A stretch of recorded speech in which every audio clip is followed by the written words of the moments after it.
Robert Fludd was a respected English physician, of Welsh origins, employed at the court of King James I of England. He was a prolific writer of vast, multi-volume encyclopedias in which he discussed a universal range of topics from magical practices such as alchemy, astrology, Kabbalism and fortune-telling, to radical theological thinking concerning the interrelation of God with the natural and human worlds.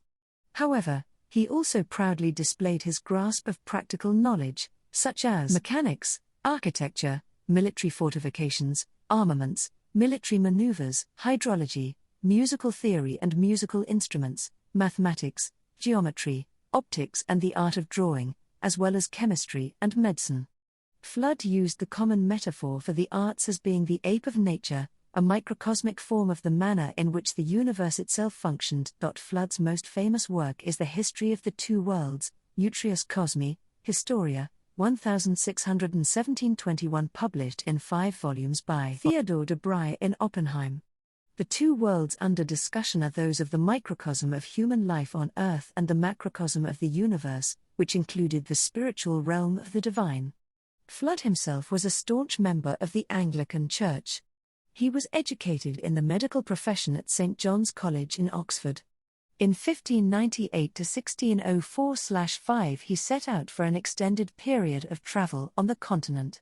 He spent a winter with some Jesuits, a Roman Catholic order deeply opposed to Protestantism, who, nevertheless, tutored Fludd on magical practices. Fludd, however, always claimed to have worked out the theological and magical systems in his first volume of the Utrius Cosmi, Historia, concerning the macrocosm, 1617, during his undergraduate days at Oxford. In this work Fludd devised a lavishly illustrated cosmology, based on the chemical theory of Paracelsus, in which the materials of the universe were separated out of chaos by God who acted in the manner of a laboratory alchemist. Fludd was a deeply convinced adherent of the medical and magical practice of the German doctor, surgeon and radical theologian, Theophrastus Paracelsus von Hohenheim. This loyalty led Fludd into severe conflicts with the established British medical profession. His later publications described a medical practice, almost devoid of chemical remedies but which depended almost solely on prayer and the use of the name of Jesus on the model of the first apostles of Christ. This devotional medicine was supported by a theology derived from the secret mystical teaching of Judaism, the Kabbalah, which Fludd employed in a Christianized form derived from the ideas of the German philosopher, Johannes Reuchlin. In his medicinal incantations Fludd used the Hebrew form of the name of Jesus which, he claimed, possessed immense magical potency.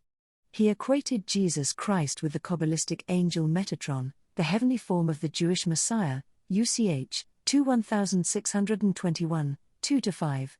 He was said to be the soul of the world, pervading it throughout, Anima Mundi, or Anthropos, UCH, 1621, Tract 2, Sect I, 8-9.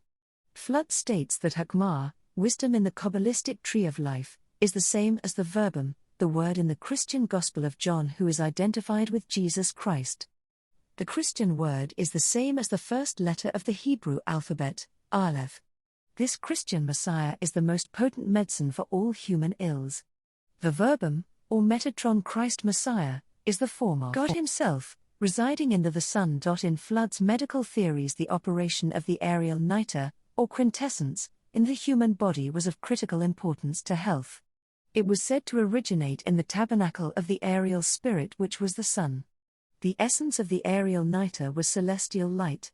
It was breathed in by the lungs and carried to the heart, where it was separated from the air and dispersed as the vital spirit throughout the body. In his short text, the Tractatus de Tritico, the tractate on wheat, which reappeared in his Anatomie Amphititrum, 1623, and also in the Philosophia Mosaica, 1638, Fludd described the distillation of the aerial niter from the wheat using the heat and light of the sun's own rays.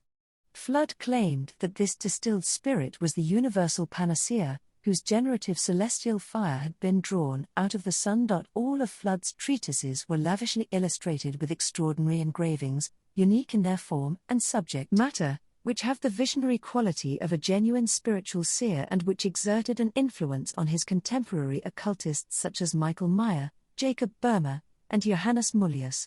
Fludd himself designed these images and they were engraved by the artisans employed at his publishers.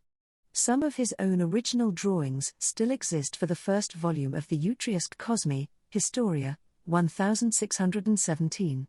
Fludd's concepts of the creative and healing forces of light were illustrated by diagrams, the principles of light and darkness being represented by two intersecting cones, or pyramids.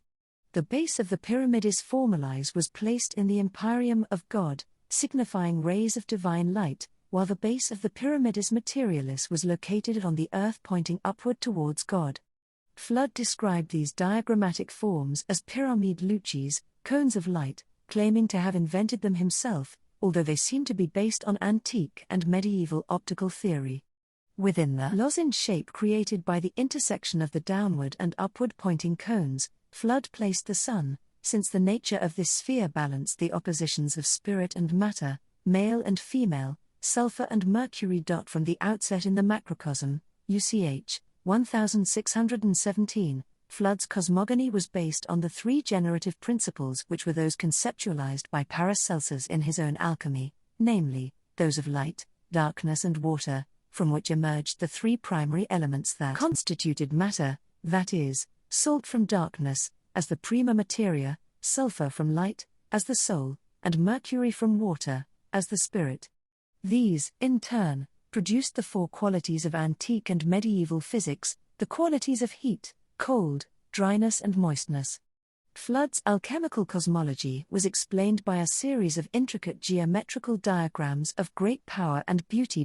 In the third book of the Macrocosm, Fludd also offered another interpretation of the structure of the universe, complementing his earlier alchemical visualizations, but expressed musically. He analyzed what he claimed to be the musica mondana, the musical forms that pervaded and structure universal creation based on the musicology and mathematics of the ancient Greek, Pythagoras, UCH, 1617, pages 79 to 81. The fifth chapter of the Musica Mondana included an illustration of a cosmic lyre. Fludd achieved a certain notoriety in his own time for his early support of the Rosicrucian Manifestos in his treatise The Apologia, 1616, expanded into the Tractatus Apologeticus, 1618. The two texts, which came to be called the Rosicrucian Manifestos, consisted of the Fama which appeared in 1614, followed by the Confessio in 1615. They were published anonymously in Kassel and they have been the subject of extensive debate in regard to their origins and authorship. See Donald A. Dixon, The Tessera of Antilia, Leiden, Brill, 1998, pages 32 to 36. The authors never revealed themselves, but they called for supporters to join the Rosicrucian movement, claimed to have been in existence for centuries. Those who responded by publishing letters to the Rosicrucians were a heterogeneous group of Protestants, mostly of a radical reformist character, as well as adherents to antique philosophy and magic, Kabbalists, followers of Hermes Trismegistos, a mythical Egyptian sage, as well as practitioners of magic on the model of Cornelius Agrippa, a 16th-century German sage, and of Paracelsus. The manifestos seem to have been written to counteract the reconversionary activities of the Jesuit order in Central Europe. Said to be supporters of a legendary figure of the 14th century, Christian Rosenkreutz, there never did exist in reality any such entity as the Rosicrucian order in the 17th century. It could be said, however, that there did exist a popular Rosicrucian movement whose supporters developed the original ideas of the founders and in which Fludd's influence was a dominating factor. Miniflick photoset_I.D. equals 72,157,627,429,105,685 all images in the public domain, courtesy of Deutsche Photothek.